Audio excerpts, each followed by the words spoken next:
नमः सिद्धेभ्यः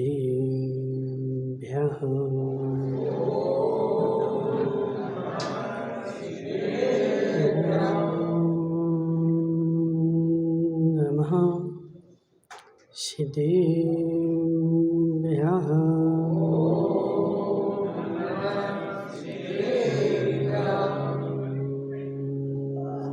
नमः सिद्धेभ्यः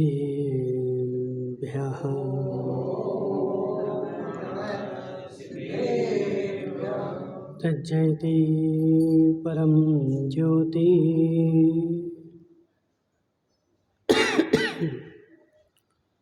समं समस्तैर्नन्ति पर्याये दर्पणतलविशकला प्रतिफलति पदार्थमालिका यत्र नमो अरिहन्ताणं नमो सिद्धाणं नमो आयर्याणं नमो अध्यायाणं नमो लोहे शब्दशाहनम्। पंच परमेष्टि भगवान के अनंतानंत सिद्ध परमेष्टि भगवान के 1008 देवादेव शांतिनाथ भगवान के 1008 देवादेव शिव पारसनाथ भगवान के आचार्य भगवान अमृत चंद्र स्वामी के आचार्य भगवान विशुद्ध सागर जी महाराज के परम पूज्य आध्यात्मिक योगी मुनीश्वर सागर जी महाराज समस्त मुनि संघ शिव तीर्थंकर भगवान की दिव्य देशना शादवाद वाणी जयवंत हो। आचार्य भगवान अमृत चंद्र स्वामी अहिंसा व्रत का वर्णन करते हुए समझा रहे हैं यहाँ पर कि हे जीव, हमारे जीवन में अहिंसा प्रमुख हुआ करते हैं, इसलिए हमें अपना सारा लक्ष्य उस अहिंसा के पालन के लिए करना है। मैं जितना अपना लक्ष्य अहिंसा के पालन के लिए करूँगा उतना उतना मेरा धर्म होगा, और जितना जितना धर्म होगा उतना उतना पुण्य का बंध होगा। एक सामान्य व्यक्ति की नज़र हर काम पर रहती है और वह बार बार पूछने भी आता है, महाराज मैं ऐसा करूँगा तो कितना पुण्य बंध होगा, मैं शिखर जी की वंदना करूँगा तो कितना पुण्य बंध होगा, और महावीर जी की वंदना करूँगा तो कितना पुण्य बंध होगा। हे जीव, ये सारा पुण्य बंध का जो खेल है वह मेरे परिणामों के ऊपर है। यदि अच्छे भाव रख करके और पारसनाथ की वंदना करेगा तब भी तुझे तीव्र पुण्य बंध हो जाएगा, और भावों की कुटिलता के साथ शिखर जी की वंदना भी करेगा तब भी तुझे पाप बंध हो जाएगा। इसलिए हे जीव, समझ मेरी बात कि जैन दर्शन में महेंद्र सुनेरा वाले, आज तुम बहुत दिन में आए, महेंद्र भाई सुनेरा वाले, जैन दर्शन जो प्रधान है वह अहिंसा प्रधान है। इस जैन दर्शन में सबसे पहले ये देखी जाती है कि कितनी तेरे परिणामों में अहिंसा चल रही है। अब प्राथमिक जीव जो है उस प्राथमिक जीव के लिए पर जीव की हिंसा से बचाया जाता है। देखो पीपलू वाली, समझना बहुत गहरी बात है कि सबसे पहले पर जीव की हिंसा छोड़, और जब तुम पर जीव की हिंसा छोड़ देगा फिर निज जीव की हिंसा छोड़। चेतन भाई कहाँ चला गया था जी? हे जीव, क्यों अपनी हिंसा कर रहा है, क्यों निज के परिणामों की हिंसा करने में लगा है? सबसे पहले पर जीव की हिंसा छोड़, और जब तूने पर जीव की हिंसा पूर्ण रूप से छोड़ दे फिर निज जीव की हिंसा छोड़।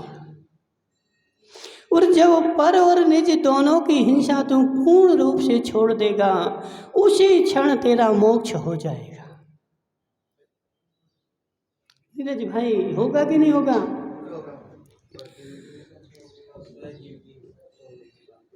हाँ, ठीक है ना। तो इतना सा मात्र धर्म इतना सा है कि हिंसा छोड़नी है। कौन कौन सी हिंसा?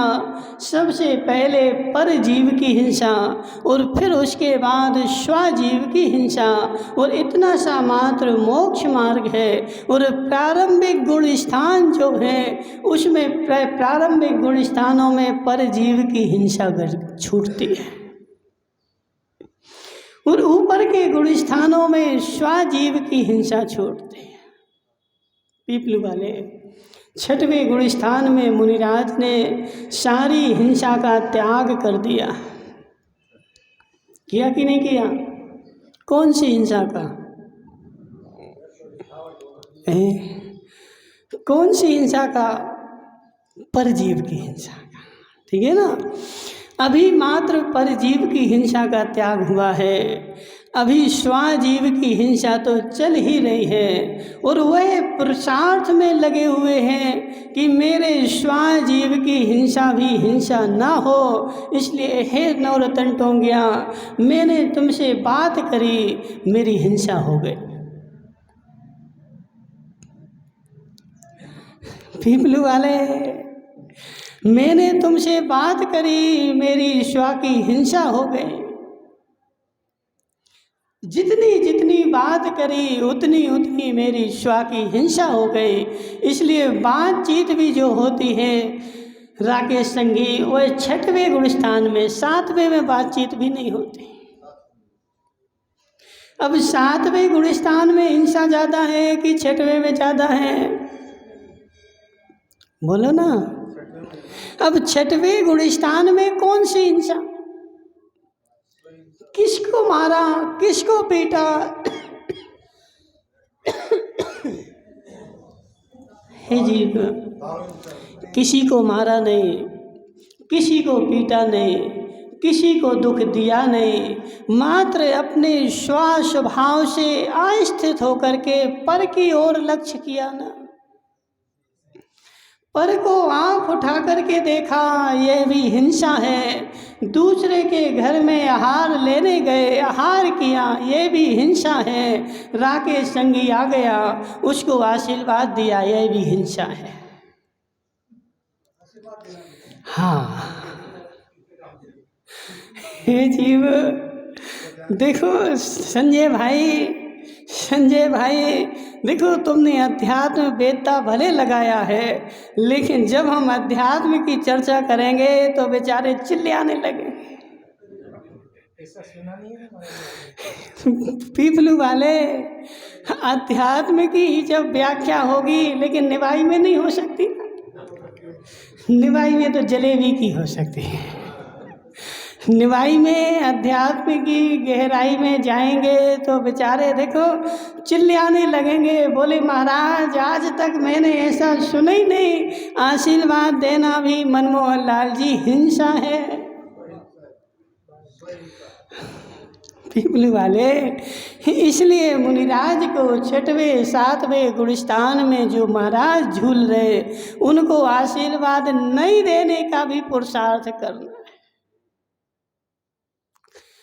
पुरुषार्थ बहुत गहरा है। देखो पुरुषार्थ बहुत गहरा है, और वह पुरुषार्थ गहरा जब तक नहीं करोगे, और वह पहले तो दृष्टि में आएगा। पीपलू वाले, पहले ऐसी दृष्टि तो बनाओ कि मुझे ऐसा भी करना है, और फिर उस चीज़ को करने बैठना। लेकिन पहले अभी दृष्टि नहीं बनी, उस दृष्टि को ही मैंने गलत मान रखा है। हे जीव, धर्मचंद शास्त्री समझ मेरी बात, आशीर्वाद देना हिंसा है। पच रहा क्या? हाँ, देखो नहीं पच रहा है, नहीं पच रहा है। हे जीव, आशीर्वाद देना हिंसा है। देखो, जब संसार में बोला गया कि पुण्य और पाप है, सारे संसार में देखो बमंडल मच गया। क्यों संजय भाई, क्यों मच गया? क्योंकि हे जीव, आज तक जिसने बेचारे ने, देखो पुनीत संगी, जिसने बेचारे ने प्योर भैंस का दूध पिया नहीं और उसको तुम प्योर रबड़ी पिलाओगे तो बेचारा दिन भर लोटा लेके, समझो जरा। जिसको नवरत्न टोंगिया, देखो नवरत्न टोंगिया को बेचारे को कलाकंद खूब पसंद है, लेकिन बोल रहा था हमारी देवी पे बनाते नहीं बनते। आज तक नवरत्न टोंगिया की देवी ने बेचारे को कलाकंद नहीं खिलाए। अबे नवरत्न भाई, यदि कहीं प्योर कलाकंद तुझे मिल जाए, अब क्या कहेगा? महाराज वो कलाकंद तो बहुत खराब था उनका। क्यों? क्योंकि जैसे ही खाया और दिन भर वहाँ लोटा लेके बैठे रहे, दुकान में आ ही नहीं पाए।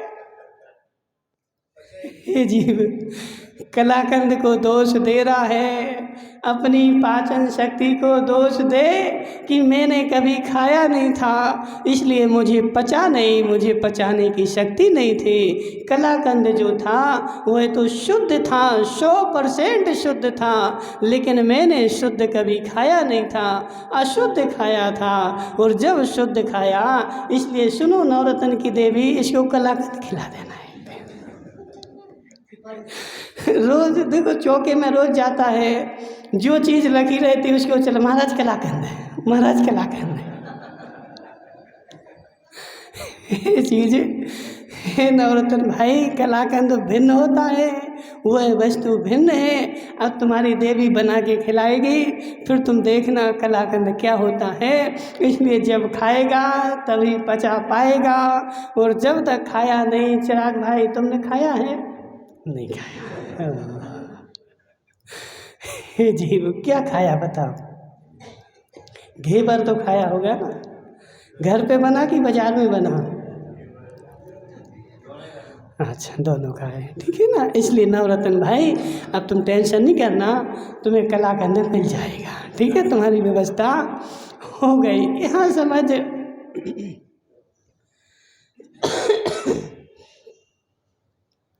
हे जीव, सबसे मूल धर्म हमारा क्या है? अहिंसा। और उस अहिंसा को मुझे पालना है। तो सबसे पहले परजीव की अहिंसा मुझे पालना है। मेरे द्वारा किसी भी जीव की हिंसा ना हो, मन से, वचन से, काय से। तो सबसे पहले काय की हिंसा छोड़, फिर वचन की हिंसा छोड़, और फिर मन की हिंसा छोड़। यदि काय की हिंसा भी छोड़ दी, चेतन भाई समझो जरा, मुझे किसी ने कुछ कह दिया और मुझे क्रोध आ गया, क्या है? क्या है? हिंसा। अब इसमें दो हिंसा चल रही। एक तो स्व की हिंसा तो हो ही रही, क्योंकि मुझे कर्म का बंध चल रहा है, और तुम्हें क्रोध आया और तुम्हारे मुखमंडल पे झलक गया और सामने वाले से तुमने 4 बातें बोल दी, उसकी भी हिंसा हो गई। अब उसकी हिंसा हुई क्यों? क्योंकि हे जीव, मैं उस जीव का कर्ता बना हुआ था। चेतन भाई, यहाँ समझो हमारी बात, अभी तुम्हारी सारी बातें सुनेंगे। उसके बिना मेरा काम चलेगा नहीं, ऐसे ही है ना? हे जीव, उसके बिना मेरा काम चलेगा नहीं। तूने उस क्रोध को ही अपना काम चलाने वाला समझ लिया है, और मैं क्रोध करता हूँ तो मेरा काम चलता है, और नहीं करता हूँ तो मेरा काम नहीं चलता है। हे जीव, यह तेरी भूल है। तेरे क्रोध करने से सामने वाला परिणमित हुआ क्या? पीपलू वाले चेतन भाई अपने ऑफिस में बैठे थे, अब इन्होंने अपने कर्मचारी को बुलाया और जोर से क्रोध करके उससे बोला, उससे पहले धीरे से बोला कि ऐसे ऐसा काम करो। उसने नहीं किया। ऐसे ही हुआ ना। फिर तुमने दूसरी बार बुलाया, फिर भी उसने नहीं किया, और तुम जब उस साइड पे गए और काम हुआ नहीं था। हे जीव, अब तुझे खूब क्रोध आ गया। आया कि नहीं आया? मुझे खूब क्रोध आ गया, मुझे गुस्सा आ गई।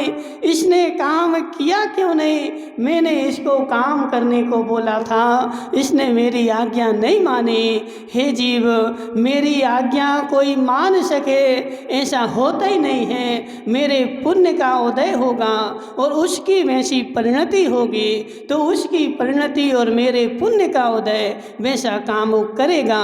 यदि उसकी वैसी परिणति नहीं तो वो काम करेगा नहीं। पारसनाथ ने उस कमठ के जीव को कितना समझाया। वह जब तपस्वी था और तपस्वी में तप कर रहा था और साक्षात वहाँ पर लकड़ी फाड़ के दिखा दी कि इसमें जीव है, लेकिन वो समझा नहीं।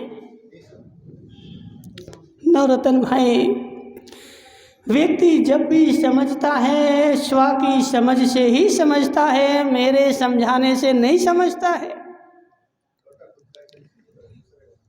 देखो मात्र चेतन भाई, इतनी सी बात स्वीकार कर लो, तुम्हारा क्रोध आज से ही बंद हो जाएगा। जीव जब भी समझेगा स्व की समझ से ही समझेगा। मेरे समझाने से कोई समझने वाला नहीं है, लेकिन मेरा कर्तव्य है समझाना। मैं उसको समझाऊंगा, लेकिन स्वयं ना समझ नहीं होऊंगा।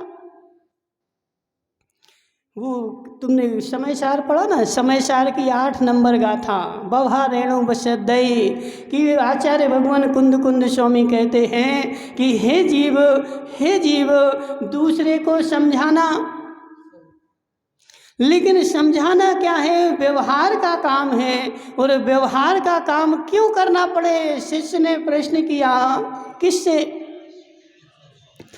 कुंद कुंद आचार्य से। शंभुनाथ जी, कौन बजा रहा है?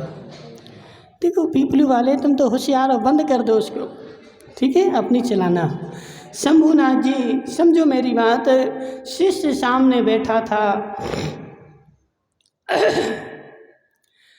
और सामने शिष्य बैठा था और कुंद कुंद स्वामी सामने बैठे थे। कुंद कुंद स्वामी से व्याख्या चल रही थी अध्यात्म की, और अध्यात्म की बात जब चल रही थी, क्या नाम तुम्हारा? संजय भाई, कि आचार्य कुंद कुंद स्वामी बोल रहे थे कि इस संसार में कोई भी किसी का करता नहीं है और किसी का कोई कर सकता नहीं है, या परिणमति सा करता। देखो संजय भाई, तुम अपनी बुद्धि में थोड़ा सा करेक्शन करो। क्या करना है? करेक्शन करना है। अभी क्या है समस्या तुम्हारे साथ क्या हो गई कि तुम अपने घर में बैठे बैठे क्या करते हो कि मोबाइल से पढ़ते ना। अब मोबाइल में तुम्हें जो मिला तुमने खोल करके पढ़ने लगे, जो मिला वो खोल करके पढ़ने लगे, और जो मिला वो खोल करके पढ़ने लगे। लेकिन जो चीज़ तुम पढ़ रहे हो उसके पहले की पढ़ी कि नहीं? क्या नाम तुम्हारा? नीरज भाई। इसलिए शांति पथ प्रदर्शक में आचार्य ने जिनेंद्र वर्णी ने क्या लिखा है कि हे जीव, जिसको ज्ञानी बनना है उसको थोड़ी सब्र रखनी पड़ेगी। सब्र कैसे? क्रम बाई क्रम, एक क्रम से लेकर के 1 से 2, 2 से 3, 3 से 4, और वर्षों पढ़ना पड़ेगा सब्र रख करके। और जब वह वर्षों पढ़ेगा सब्र रख करके, जब वह सम्यक ज्ञानी होगा। लेकिन पीपलू वाले आज संसार में होता क्या है कि आज व्यक्ति क्या सोचता है? धर्मचंद जी शास्त्री सोचते महाराज आज ही ज्ञानी बन जाए, बस आज ही। देखो आजकल के बच्चे करते हैं ना, चिराग भाई, क्या होता है महाराज, जिस दिन पेपर होंगे तो पेपर देने चला जाऊंगा। रोज रोज स्कूल क्यों जाना? शंभुनाथ जी, होता कि नहीं होता? महाराज रोज रोज जाने की आवश्यकता नहीं। जिस दिन पेपर होगा घर पे बैठ के पढ़ता रहूँगा, और जिस दिन पेपर होगा उस दिन पेपर देने चला जाऊँगा। तो चिराग भाई तुम्हारे 100 में से 100 आएंगे, आएंगे कि नहीं? क्यों? ये जीव जो घर पे रह कर के पढ़ता है और स्कूल जाता ही नहीं है, वो पास तो हो जाता है लेकिन डिवीजन नहीं बनती। पुनीत भाई सत्य है कि नहीं? घर पे रह कर के घर पे पढ़ेगा, पास तो हो जाएगा लेकिन डिवीज़न नहीं बनेगी। यदि डिवीज़न बनाना है तो रोज़ स्कूल जाना पड़ेगा, और जिस क्रम से तुम्हारे टीचर ने पढ़ाया है, जैसा पढ़ाया है वैसा पढ़ने पड़ेगा, उसी क्रम से पढ़ना पड़ेगा। और फिर तुम जब स्कूल में पेपर में लिख के आओगे तब तुम सत्य पूरा का पूरा सही लिख कर के आओगे। ऐसे हे जीव समझ मेरी बात। आज नवरत्न टोंगिया क्या बोलता, बोले महाराज मुझे तो पंडित बनना है। बन जाओ ना पंडित। महाराज समय नहीं है, एक काम करो, तुम तो ऐसा कोई उपाय बता दो, ऐसा कोई उपाय बता दो कि आज ही हम पढ़ें और शाम को पंडित बन जाएं। तो हे जीव ऐसा पंडित बनोगे लेकिन वह पंडित्याई तुम्हारे मोक्ष मार्ग में सहकारी कारण नहीं हो सकती है। इसलिए हे जीव या परिणमति सा कर्ता, कर्ता की परिभाषा संजय भाई बोलो ना। हाँ, या मतलब जो परिणति जो परिणमन है वह जिसका है वह करता है। निश्चय से देखोगे तो जिसने परिणमन, जिसमें परिणमन हुआ वही करता है, कोई बाहर का करता नहीं है। और व्यवहार से देखोगे तो जिसके निमित्त से हुआ वह करता है। बस व्यवहार में निमित्त को कर्ता बोला जाता है, निश्चय में उपादान को कर्ता बोला जाता है। कोई बाहर से किसी दूसरे का कर्ता हो ऐसा होता नहीं है। और निमित्त तभी वो एक कर्ता बनेगा जब उपादान में कर्ता बने की योग्यता होगी। बस यदि किसी में 1% भी कमी है और बाहर में 1% कमी है तो वह दूसरे से अपन ले सकते हैं, लेकिन अंतरंग में कमी है तो अंतरंग की कमी दूसरे से लाई नहीं जाती। इसलिए चेतन भाई सुनो, तुम्हारा विषय चल रहा है। हे जीव, हे जीव, मैं किसी को सुधार सकता हूँ, मेरे अनुसार कोई काम कर सकता है, ये व्यवहार का करता है। उसकी भी तो योग्यता चाहिए ना, उसका भी तो वैसा परिणमन चाहिए ना। हे जी, उसकी काल लब्धि नहीं है अभी, उसके करने का समय नहीं आया। अब देखो मारीची था, मारीची को जानते नेमीचंद जी की नहीं जानते? मारीची को, मारीची को जानते कि नहीं? हाँ ना तो बोलो, तुम बोलते क्यों नहीं? कि देखो बोलने के पैसे थोड़े लगते हैं। देखो इस सभा में बोलो, बोलने के कोई पैसे नहीं लगते हैं। इसलिए हे जीव मरीची को जानते कि नहीं? अच्छा भूल गए से जी। शंभुनाथ जी तुम तो जानते हो, नहीं जानते? ओह, हे जीव मरीची जो था आदिनाथ का पोता था, कितनी बार तो बता दिया। और आदिनाथ का पोता था, लेकिन आदिनाथ ने मरीची को सुधारने की कोशिश करी, सुधारा भी, लेकिन मरीची नहीं सुधरा। देखो उसका कुछ भी हुआ। अपन आदिनाथ के पहले पास चले। हे आदिनाथ, तुमने मरीची को समझाया, सुधारा, तुम्हारा पोता था लेकिन वह नहीं सुधरा। अब आदिनाथ ने क्या किया? चलो उठाओ डंडा, 4 फटकारो। ऐसे किया ना? क्यों? क्यों? मेरा सुधारने का काम इसको उपदेश देने का है। मैंने इसको उपदेश दे दिया और इसकी समय अभी नहीं आया सुधरने का, इसलिए वह नहीं सुधरा। तो आदिनाथ ने जब उपदेश नहीं दिया था तब भी वो अपने स्वभाव में थे, और जब उपदेश दे करके फ्री हो गए तब भी अपने स्वभाव में थे, क्योंकि वह दूसरे के कर्ता नहीं बन रहे थे। उसका उपादान योग्य होगा तो मैं उसके लिए निमित्त बन जाऊं। यदि उसका उपादान योग्य नहीं है तो मैं उसके लिए निमित्त नहीं बन सकता। इसलिए हे चेतन भाई, तुम्हें क्रोध करना है, लेकिन वह मात्र ऊपर ऊपर करना है। माता हो समझो, किससे पूछे? चिराग की अम्मा से पूछते हैं। देखो बुरा तो नहीं लगता, बुरा लगे वो संजय की अम्मा होशियार थी तो वो घूमने चली गई। चिराग की अम्मा समझना हमारी बात है, तुमने कभी चिराग के ऊपर गुस्सा करी? हाँ ना तो बोलो। तो नवरत्न की अम्मा से पूछते हैं, नवरत्न की अम्मा तुमने कभी नवरत्न को मारा? कभी नहीं मारा। तो कभी की बात करो ना, आज की थोड़ी बात कर रहे हैं। कभी नवरत्न को मारा? हाँ ना तो बोलो। देखो तुम अम्मा थोड़ी हो नवरत्न की। नवरत्न की अम्मा को बोलने दो। नवरत्न की अम्मा मारा नवरत्न को कभी?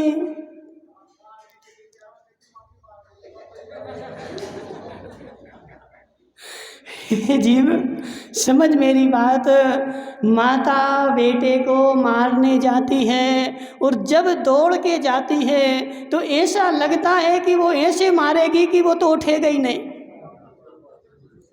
चेतन भाई इतने जोर से चिल्लाती है और जोर से, अभी देखो देखती हूँ मैं तुझे, उठेगा नहीं, इतने जोर से 50 मारूंगी, इतने जोर से चिल्लाएगी। लेकिन जब उसके पास जाएगी तो उसके मस्तिष्क में ऐसी बात रहेगी, मैं इसको मार तो रही हूँ लेकिन इसको लग नहीं जाए। चेतन भाई इसको मार तो रही हूँ, क्योंकि नहीं मारूंगी तो ये सुधरेगा नहीं और मनमाना काम करेगा। लेकिन बच्चे को ऐसा लगे कि मेरी माँ खूब मारती है, लेकिन माँ के हृदय में बात बैठी है कि इसको कहीं लग ना जाए। चेतन भाई समझो मेरी बात। अब उस माँ को बेटे को मारते हुए भी मारने के पाप का बंध नहीं होगा। क्यों धर्मचंद जी शास्त्री? क्यों? क्योंकि अंतरंग की परिणति उनकी सम्यक चल रही, अंतरंग की परिणति ठीक चल रही, मात्र बहिरंग में व्यवहार चलाने के लिए यह परिणति ऐसी बनानी पड़ती है। मुझे मेरे बेटे को मारने का भाव 1% भी नहीं है, लेकिन मैं इसको खुली छूट दे दूंगी तो ये स्वच्छंदी हो जाएगा और स्वच्छंदी हो करके अपनी स्वेच्छापूर्वक काम करेगा। और जब स्वेच्छापूर्वक काम करेगा तो व्यवहार का सारा लोप हो जाएगा। हे जीव, माँ को क्रोध नहीं आया, माँ को क्रोध नहीं आया, मात्र माँ ने ऐसी आकृति बनाई। अंदर से माँ को पता है ये मेरा बेटा है और अंदर में माँ को बेटे के प्रति पूर्ण प्रेम बैठा है, अंदर में क्रोध नहीं बैठा। पीपलू वाले अंदर में किंचित मात्र भी क्रोध नहीं बैठा। अब सुनो एक दूसरा उदाहरण देते हैं, ठीक है? अभी समझ में नहीं आया तुम्हें। चेतन भाई किससे पूछे? कौन है यहाँ होशियार? राकेश संगी। राकेश संगी कपड़े वाले की दुकान नहीं कोई किसी की, जो फुटकर में बेचता हूँ, कपड़े की दुकान इनकी। हाँ सुनो नेमी चंद जी, कपड़े की दुकान है तुम्हारी की नहीं? पहले थी ना। अब समझो हमारी बात, अभी काम बनता। देखो चेतन भाई बड़े गौर से समझना।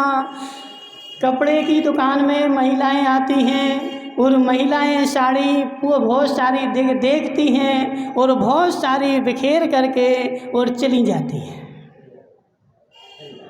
होता कि नहीं?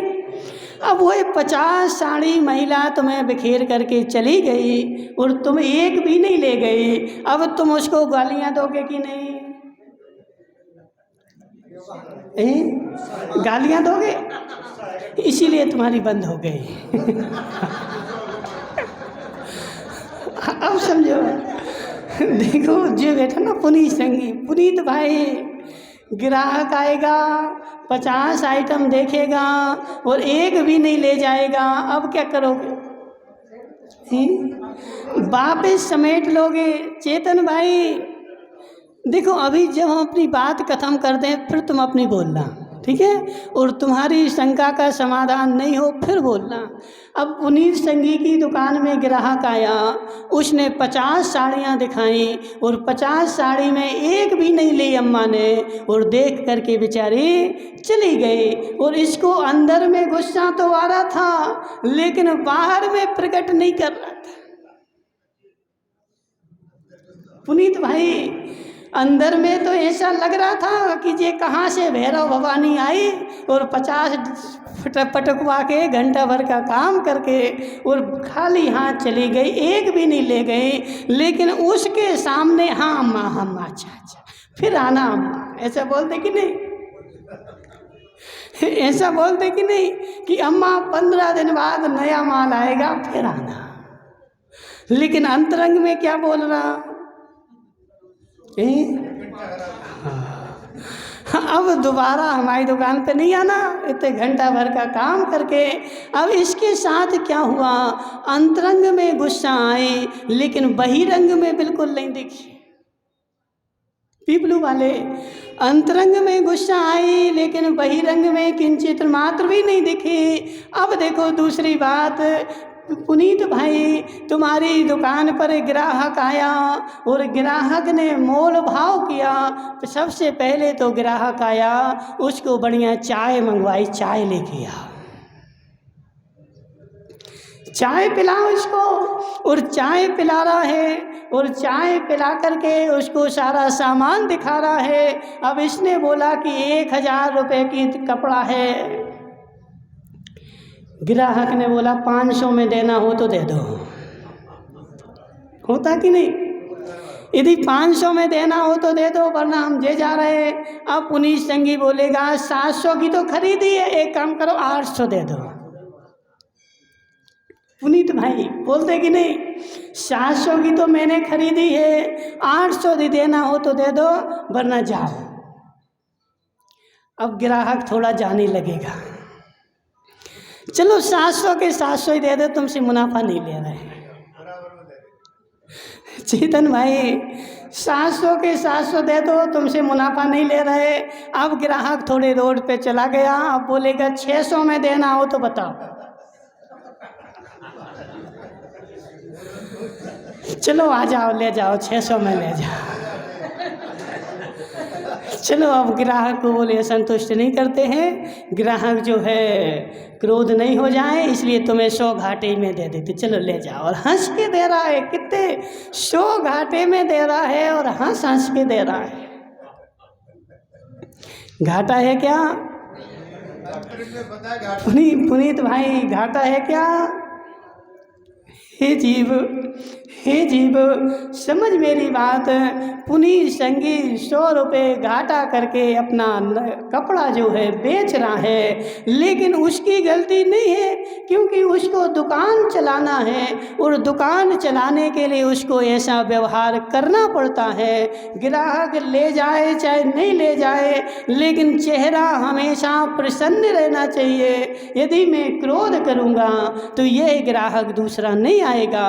वह मोल भाव भी कर रहा है लेकिन अंतरंग में उसको पता है, अंतरंग में देखो बाहर में कुछ भी हो लेकिन अंतरंग में लड्डू फूट रहे। पुनीत भाई फूट रहे कि नहीं? देखो देखो क्यों, 600 में दिया, 400 का था, 200 बच गए। अंतरंग में लड्डू फूट रहे, ऐसे हे जीव, बहिरंग में मेरी कुछ भी परिणति हो, बहिरंग व्यवहार चलाने के लिए मुझे वैसा करना है। तो आचार्य कुंद कुंद स्वामी ने बोला कि यह उपदेश तुम्हें क्यों देना, क्योंकि उपदेश देना लोक व्यवहार है। मिलेच्छ को समझाने के लिए, संजय भाई समझ मेरी बात, मिलेच्छ को समझाने के लिए आचार्य भगवान बोलते हैं कि मिलेच्छ की भाषा ही यूज करनी पड़ेगी। यदि उसको तुम इंग्लिश में समझाओगे तो वह ऐसे देखेगा कि ये कौन सी भाषा है। इसलिए मिलेच्छ को समझाने के लिए मिलेच्छ की भाषा उपयोग करनी पड़ती है। लेकिन आचार्य भगवान कहते हैं कि हे जीव, तू तो आर्य है ना, और तेरी अंतर, तू आर्य है, और आर्य मतलब सज्जन पुरुष है। इसलिए अंतरंग में तुम्हारी परिणति ऐसी रहनी चाहिए कि मात्र मैं मिलेच्छ को समझा रहा हूँ, मैं मिलेच्छ हो नहीं जाऊं। यदि मिलेच्छ को समझाने के लिए आर्य भी मिलेच्छ बन जाए तो ना बेचारे के पास व्यवहार है और ना बेचारे के पास निश्चय है, बेचारा घना मूर्ख है। इसलिए हे जीव, मेरे अंदर में निश्चय की परिणति चल रही है और बहिरंग में दूसरे को समझाने के लिए व्यवहार की परिणति चल रही है। लेकिन मुझे पता है कि मेरे समझाने से नहीं समझेंगे। नवरत्न भाई, कब समझोगे? जब स्वा की समझ में आएगी तो वह अपने आप समझ जाएगा। लेकिन जब तक दूसरा समझाता रहेगा, मरीचि को आदिनाथ ने तीर्थंकर बन के समझाया। क्या नाम तुम्हारा? धर्मचंद जी शास्त्री। मरीचि को आदिनाथ ने तीर्थंकर बन के समझाया, समझ में नहीं आया। उसके बाद अनंत उसने भव और लिए और अनंत भव में कई बार और भी तीर्थंकरों ने समझाया, लेकिन समझ में नहीं आया। समझ में कब आया? तो शेर की पर्याय में समझ में, मरीचि को शेर की पर्याय में। और यदि आदिनाथ, सुनो चेतन भाई, उस मरीचि की पर्याय में मरीचि के पीछे डंडा लेके घूम जाते कि मैं तुझे समझा के रहूंगा, तो आदिनाथ मोक्ष जाते क्या? पंडित जी आगे, पंडित जी आगे आ जाओ, देखो तुम्हारा आगे स्थान है। अनिल भाई आ गए, ठीक है।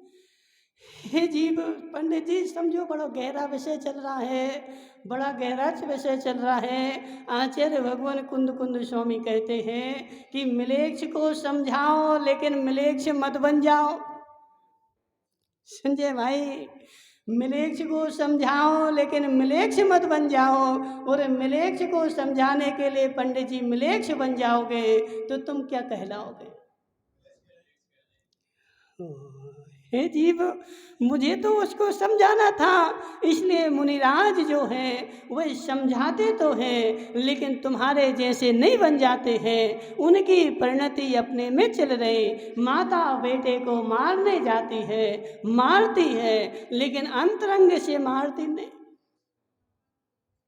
बहिरंग की ऐसी व्यवस्था है कि बेटे को डांटना पड़ता है, लेकिन चिराग भाई तुम स्वच्छंद नहीं हो जाना।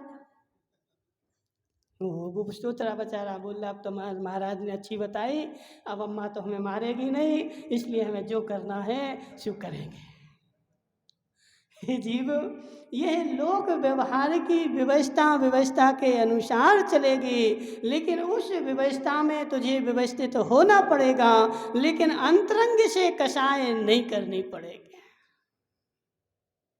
और अंतरंग से कसाय कब नहीं आएगी? जब तेरे अंतरंग में ऐसा बैठा होगा कि मेरी बात यह नहीं मानता है और मैं अधिकारी मेरी बात नहीं मानता है, और तुम्हें अधिकारी पने का अहम आएगा तो तुम्हें बाहर में क्रोध आएगा।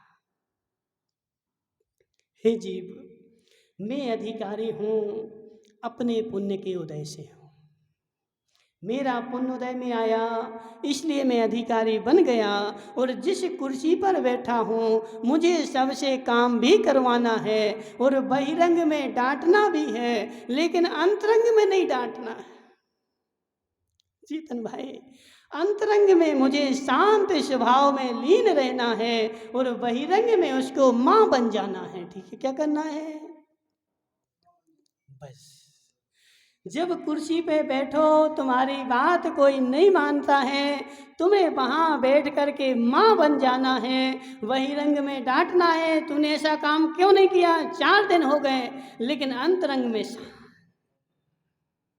और वह गुस्सा। देखो बहुत सारे ऑफिसर हमने ऐसे देखे कि ऑफिसर वगैरह जो रहते ना, उनकी देवी बेचारा दुखी रहती है। पंडित जी, जो मास्टर नहीं, जो बड़े बड़े ऑफिसर होंगे, जो अधिकारी पने पे बैठे हों, आज वो ज्ञानचंद जी नहीं आए, कहाँ गए? अच्छा, चले जाएंगे। तो देखो जो तहसीलदार है या कोई सीट पे बैठा है, अब वो बेचारा क्या करेगा कि दिन भर वहाँ लोगों को डांटता रहा और डांट डांट करके उसके मस्तिष्क में टेंशन भर गई। अब वो बात सारी टेंशन लेकर के आएगा और अपनी देवी के ऊपर चल निकालेगा। और जब देवी के ऊपर निकालेगा तो रोज रोज लड़ाई होगी। इसलिए हे जीव, जैसे डॉक्टर होता ना, डॉक्टर, यहाँ है कोई डॉक्टर है? संजय भाई, तुम डॉक्टर हो कि नहीं? अब वो डॉक्टर होता ना, नेमीचंद जी क्या करता है, डॉक्टर के पास दिन भर लोग रोते हुए जाते, चिल्लाते हुए जाते, हे डॉक्टर साहब बचा लो, मरा, मैं मरा, बीमार हूँ, और सब चिल्लाते हुए जाते हैं। लेकिन डॉक्टर उनको कैसे देखता है? बिल्कुल शांत। डॉक्टर, तुम भले रो रहे लेकिन मैं नहीं रोऊंगा। और यदि डॉक्टर स्वयं रोने लगे, नंदलाल जी, यदि डॉक्टर स्वयं रोने लगे तो उसका घर चलेगा क्या? हे जीव, वह रोता हुआ आया है, वह रो रहा है, उसको दुख है, लेकिन मैं अपने किसी भी मरीज के दुख से दुखी नहीं होता। और जब वह घर पे जाता है तो बढ़िया रिलैक्स होकर के जाता है। मैंने वहाँ देखा, वहाँ की सारी टेंशन वहीं छोड़ी और घर पे जब जाऊँगा तो रिलैक्स हो करके जाऊँगा। ऐसे चेतन भाई, जब भी तुम किसी को डांटो तो मात्र बाहर बाहर, अंतरंग से नहीं, अंतरंग से नहीं। इसने ऐसा काम किया क्यों नहीं, इसने ऐसा काम किया क्यों नहीं, इसने मेरी आज्ञा क्यों नहीं मानी। हे जीव, तेरे तीव्र पुण्य कर्म का उदय होगा तभी वह आज्ञा मानेगा। यदि थोड़े से भी पुण्य में कमी है तो वह आज्ञा नहीं मानेगा। किसको? हे जीव, हे जीव, आदमी को भी चेंज कर, लेकिन तुम अपने मस्तिष्क को कहाँ चेंज करने जाएगा? क्या नाम तुम्हारा? पंडित जी, आदमी को चेंज कर दिया, ये मेरी बात नहीं मानता है, इसको चेंज कर दो। लेकिन तुम अब दूसरा आएगा वो नहीं मानेगा, फिर क्या करो? इसलिए हे संजय भाई, आदमी को भी चेंज करना, लेकिन वह एक व्यवहार की व्यवस्था है। व्यवहार की व्यवस्था व्यवहार के अनुसार चलेगी, लेकिन उस व्यवहार की व्यवस्था में मैं अपने में मस्त रहूँगा, मैं अपने क्रोध करूँगा, लेकिन अंतरंग से नहीं। माँ बन करके, जैसे माँ अपने बच्चे को मारती है तो वह बाहर बाहर से मारती है, बाहर से डांटती है, लेकिन उसकी दृष्टि हमेशा रहती है कि इसको लग नहीं जाए। ऐसे चेतन भाई, आज से तुम डांटना, पीटना, सब कुछ करना, लेकिन अंतरंग में ऐसा विवेक रखना कि मुझे अंतरंग में ठेस ना हो जाए, मैं स्वयं कलुषित ना हो जाऊं। मैं स्वयं यदि कलुषित हो गया तो उस कलुषित पने का मुझे भी घोर पाप लगेगा। इसलिए मुझे समझाना है, लेकिन बहिरंग से, बहिरंग की व्यवस्था बहिरंग में, अंतरंग की व्यवस्था अंतरंग में, ऐसे 2 डिपार्टमेंट कर दो। संजय भाई, समझ में आ रहा कि नहीं? क्या आ रहा बताओ?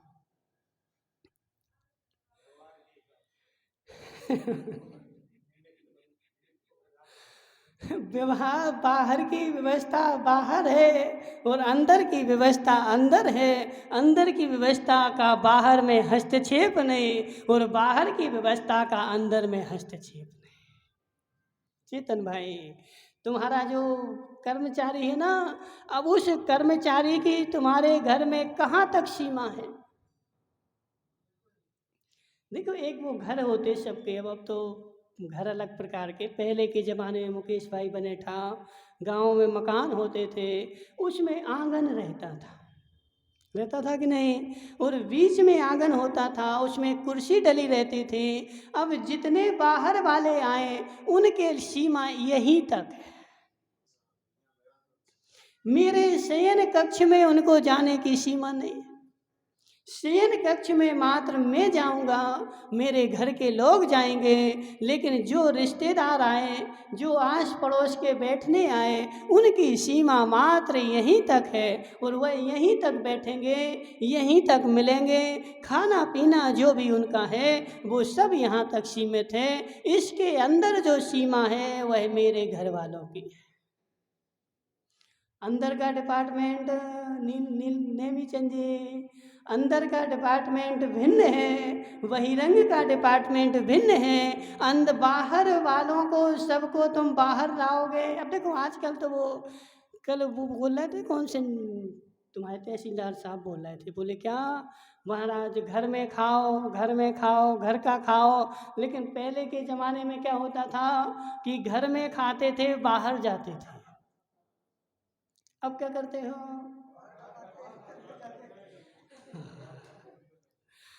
अब देखो, तुमने उल्टी व्यवस्था ही उल्टी कर दी। पुनीत सिंह जी, उल्टी व्यवस्था कर दी कि बाहर खाओ, घर में जाओ, जबकि होना क्या चाहिए, घर में खाओ, बाहर जाओ, और दोनों का डिपार्टमेंट अलग रहेगा तो तुम्हारा मस्तिष्क भी अच्छा रहेगा।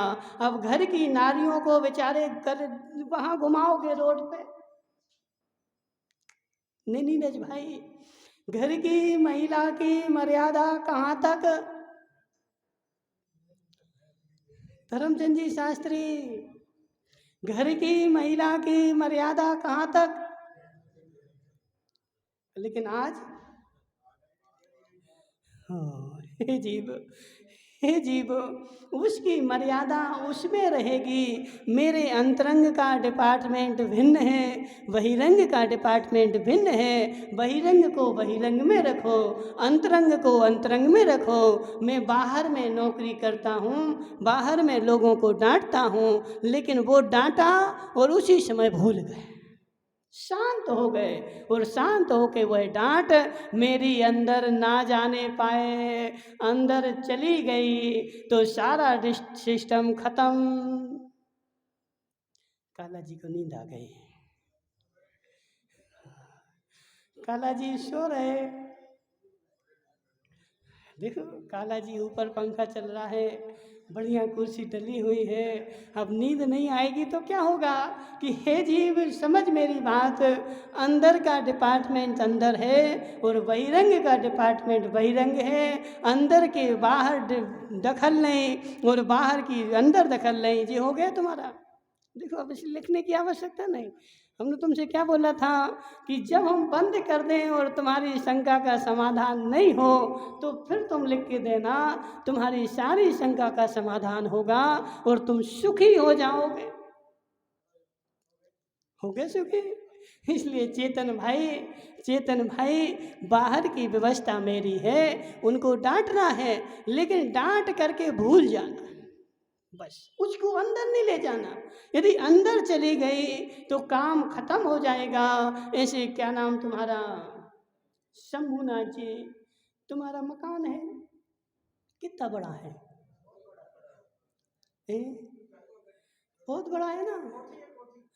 कोठी बंगला, वो तो देखेंगे जब जाएंगे तभी तो देखेंगे, हमने देखा नहीं। इसलिए शंभुनाथ जी, तुम्हारे मकान में कितना पानी टपकता है? नहीं टपकता। क्यों? तो तुम्हारे मकान में पानी बरसता है कि नहीं? बरसता है, लेकिन टपकता, और जिस दिन टपकने लगेगा उस दिन जिस दिन टपकने लगेगा उस दिन हे जीव, मैंने मकान इसलिए बनाया पानी तो बरसे लेकिन ऊपर ऊपर से बह जाए, और जिस दिन अंदर टपकने लगेगा उसके कुछ दिन बाद तुम्हारा जो छत है ना वह दो हो जाएंगे, टूट के गिर जाएगा पूरा छत जिस दिन उसमें पानी टपकने लगेगा। और जब तक बाहर बाहर से बहता जाए तब तक तुम्हारा घर जो है सुरक्षित है। ऐसे चेतन भाई, यदि अपना घर सुरक्षित रखना है, नवरतन भाई तुम भी समझो क्या, अपना घर सुरक्षित रखना है तो दुकान पे किसी से कुछ भी हो जाए लेकिन वह बात लेकर के अपनी देवी के पास मत जाना, क्योंकि वह बाहर की बात है ना, तो बाहर की बाहर ही बह जाए, अंदर में ना जाए। और वह अंदर जिस दिन जाने लगेगी उसी दिन से तुम्हारे घर में महाभारत शुरू हो जाएगी। जिस दिन मकान में पानी टपकने लगेगा उसी दिन तेरी छत जो है वह समाप्त हो जाएगी। इसलिए हे जीव, अंदर के डिपार्टमेंट को अंदर रख और बाहर के डिपार्टमेंट को बाहर रख। आज घरों में लड़ाई क्यों होती है मुकेश भाई? घरों में लड़ाई क्यों होती है? देवी देवता की नहीं बनती है। क्यों? क्योंकि बेचारी देवी कब तक सुने इस देवता की? दिन भर तो बाजार में रहता है, दुकान पे रहता है, नौकरी करता है, और दिन भर बुंदेलखंड में बोलते ही गधा से नहीं जीते सो गधैया की पूछ मरोड़न लगे। पंडित जी समझ में आया कि नहीं? क्या समझ में आया बताओ? हाँ, गधा से नहीं जीते तो गधैया की पूंछ मरोड़न लगे। कहने का आशय क्या है कि बाहर में तुम किसी से ठोक पिट के आ गए और उससे तो जीते नहीं, तो अपनी देवी को जो है जाके ठोकने लगे। हाँ, अब उसकी बेचारी की गलती क्या? वो तो घर में बैठी रोटी बना रहे और तुम बाहर का सारा मटेरियल दिन भर का घटनाएं अपने घर में नहीं ले जाना नवरत्न भाई। बाहर का जो है वह घर के बाहर और अंदर का डिपार्टमेंट भिन्न है। इसलिए चेतन भाई, मेरी चेतन आत्मा भिन्न है और मैं कमिश्नर जो है वह आत्मा नहीं है, शरीर है। कमिश्नर कौन है? कमिश्नर कौन है? बोलो ना। शरीर है कि आत्मा है? यदि आत्मा कमिश्नर हो तो त्रिकालिक रहनी चाहिए। मात्र शरीर जो है वह मेरा कमिश्नर है, और ये कमिश्नर जो है शरीर की व्यवस्था है, मेरी आत्मा की व्यवस्था नहीं है। और शरीर की व्यवस्था के राग में मैं अपनी आत्मा को दुखी नहीं करूँगा, अंतरंग में दुखी नहीं होऊंगा। आत्मा अंदर में तो मैं प्रसन्न ही रहूँगा, और अंदर में प्रसन्न रहोगे तभी तुम्हें बहिरंग का स्वाद आएगा। महेंद्र भाई सुनेरा वाले, समझो मेरी बात। गुलाब जामुन खाया कभी? खाया? कैसा लगा? कब? गुलाब जामुन कब मीठा लगता है? मुकेश भाई बनेठा वाले? नहीं नहीं। है कोई होशियार? अनिल भाई गुलाब जामुन खाया, कैसा लगा? जोर से बोला ना।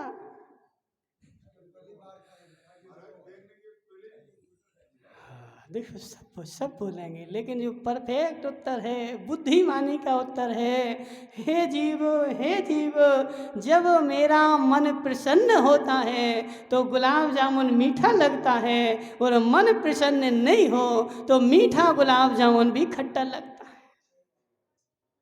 नेमी चंद जी सत्य है कि नहीं? जब पेट भर जाए 50 नेमी चंद जी को गुलाब जामुन खिलाना, 50 खिलाना और फिर 51 देना, कैसा लगेगा? 50 खा लिए ना, अब 51वां जो है वो मीठा नहीं लगेगा। क्यों? क्योंकि मन भर गया ना। इसलिए हे जीव, यदि मेरा अंतरंग में मन प्रसन्न रहेगा तो वह गुलाब जामुन का स्वाद मुझे आएगा। ऐसे कमिश्नर साहब, यदि तुम्हारा मन प्रसन्न रहेगा तुम्हें कमिश्नर पने का आनंद आएगा, और दूसरों को डांटते डांटते अपने मन को दुखी कर लोगे तो तुम्हें कमिश्नर पने का आनंद नहीं आएगा। इसलिए उस सीट पर बैठे बैठे इस बात को तुम देखो, एक कागज पे लिख लेना, क्या? मैं कमिश्नर हूँ, मेरा मन हमेशा प्रसन्न रहना चाहिए। और सामने टेबल पर लगा के रखना, मेरा मन प्रसन्न है कि नहीं, ऐसा कोटेशन बना के रखना। और उसको प्रतिक्षण देखना कि मैं कमिश्नर बना, घोर पुण्य का उदय है। शंभुनाथ ऐसे ही तो नहीं बने, पूर्व भाव में पुण्य किया था और वह पुण्य का उदय आया, मुझे कमिश्नर की पदवी मिली, तो उस पुण्य को भोग के तो देख। इतने सारे पुण्य में यदि मैं प्रसन्न ना हो पाऊँ और दूसरों को देख करके संक्लेशित रहा हूँ तो मेरे कमिश्नर पने का मतलब क्या? इसलिए मुझे हर क्षण प्रसन्न रहना है, मेरा मन प्रसन्न होना चाहिए। जो भी काम करना है मन को प्रसन्न करके करना। बहिरंग में चेहरा क्रोधी हो जाए लेकिन मन प्रसन्न रहे। कमिश्नर साहब, बहिरंग में चेहरा क्रोधी हो जाए डांट दो, लेकिन मेरा मन प्रसन्न रहे, और मन प्रसन्न रहेगा तो तुम्हें अशुभ कर्म का बंध नहीं होगा। और अंतरंग में भी तुम क्रोधी हो गए और बहिरंग में भी क्रोधी हो गए तो वह तुम्हारा पुण्य वर्तमान का भी गया और भविष्य का भी गया, दोनों से हाथ धो बैठे। इसलिए मन को प्रसन्न रखना है, मन प्रसन्न रहेगा तभी मेरे पुण्य का आनंद है, वरना सब बेकार है। बोले शांतिनाथ भगवान के।